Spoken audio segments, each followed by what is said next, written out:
আমরা তো প্রায় বিভিন্ন জায়গায় যাচ্ছি প্রচার প্রচারণা করবার জন্য। এই নির্বাচনটা বাংলাদেশের মানুষের অনেক বহুল কাঙ্ক্ষিত, আকাঙ্ক্ষিত এবং অনেক রক্তের বিনিময়ে অর্জিত একটি নির্বাচন।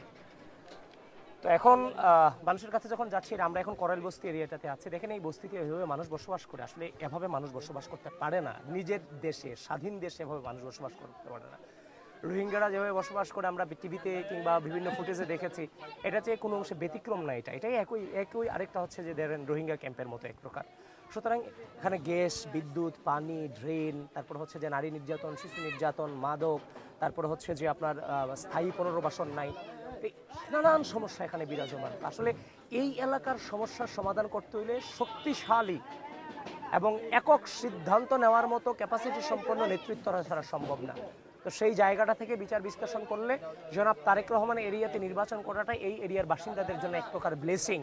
উনি যদি, মহান আল্লাহ যদি ওনাকে এই জায়গা থেকে কবুল করে, তাহলে উনি অবশ্যই প্রধানমন্ত্রী হবেন এই বাংলাদেশে, যদি আল্লাহ সব ঠিকঠাক রাখেন।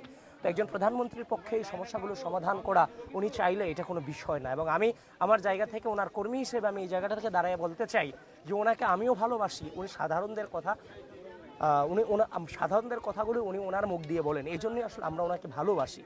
তো এই বস্তিবাসী যেভাবে বসবাস করতে এসে এই জায়গা থেকে জনাব তারেক রহমানের প্রতি একজন কর্মী হয়ে আমিও ওনাকে আহ্বান করব যে খুব অল্প সময়ের ভিতরে মহান আল্লাহ যদি সব কিছু ঠিকঠাক রাখেন, ওনাকে যদি কবুল করেন, উনি যেন এই বস্তি এলাকাগুলোতে সাথে সাথে হাত দেন। কারণ আসলে অত্যন্ত মানবেতর জীবনযাপন মানুষগুলো করছে। আপনাদের সকলকে ধন্যবাদ। আমরা চেষ্টা করতেছি এগুলো নিয়ে।